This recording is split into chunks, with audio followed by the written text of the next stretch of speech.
Hi, my dear students. Welcome to Expert Online Academy. This is Kadam Ramesh, faculty in history.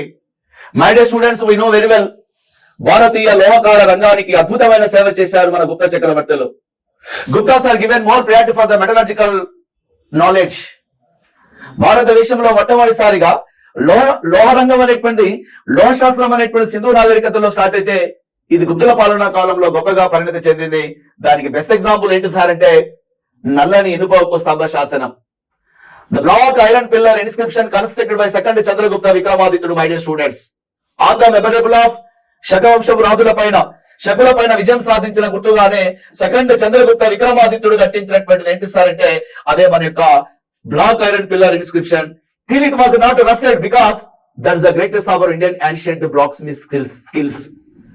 అది మన భారతీయ కమ్మరి వారి పరిణతానికి ఒక చక్కని తార్కాణం. ఎందుకో సార్ అంటే ఇప్పటి వరకు కూడా అది రస్టు రాలేదు మిత్రమా. ఆనాటి కాలంలోనే the iron pillar was prepared with different types of the metals in the names of the స్ఫటిక రూప, ఐరన్, హైడ్రేట్, హైడ్రోజన్, ఫాస్ఫేట్ లతో నిర్మితమైనటువంటి ఆ యొక్క నల్లని ఇనుప ఉక్కు స్తంభ శాసనం. ఈ నల్లని ఇనుప ఉక్కు స్తంభ శాసనం అనేటువంటిది ఇది మొట్టమొదటిసారిగా ఉజ్జయినిలో ఉండేది. దాన్ని ఉజ్జయిని నుంచి ఎక్కడికి మార్చారంటే ఢిల్లీలోని మెహరౌలి ప్రాంతానికి మార్చాడు. కట్టించింది రెండవ చంద్రగుప్తుడు అయితే దాన్ని ఢిల్లీకి తరలించింది ఎవరు సార్ అంటే ఢిల్లీ సుల్తాన్ అయినటువంటి ఫిరోజ్ షా తుగ్లక్ అనేటువంటి వాడు తరలిస్తాడు. ఆయనకు ప్రాచీన కట్టడాలంటే చాలా ఇష్టం ఫిరోజ్ షా తుగ్లక్.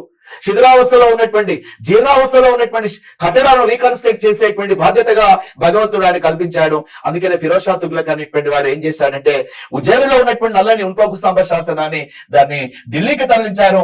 ఢిల్లీలో ఎక్కడ ఉంచారంటే అది మెహరౌలి అనేటువంటి ప్రాంతం అన్న సంగతిని చెప్పండి మిత్రులారా. It was changed by Firoz Shah Tughlaq అన్న సంగతిని చెప్పండి. ఫిరోజ్ షా తుగ్లక్ అనేటువంటిది దీనికి ఉన్న ఎత్తు ఎంత సార్ అంటే 7.32 మీటర్ల ఎత్తుతోటి 6 టన్నులు 6 టన్స్ అనేటువంటి వెయిట్స్ తోటి ఉన్నటువంటిది ఆ నల్లని ఇనుప ఉక్కు స్తంభ శాసనం.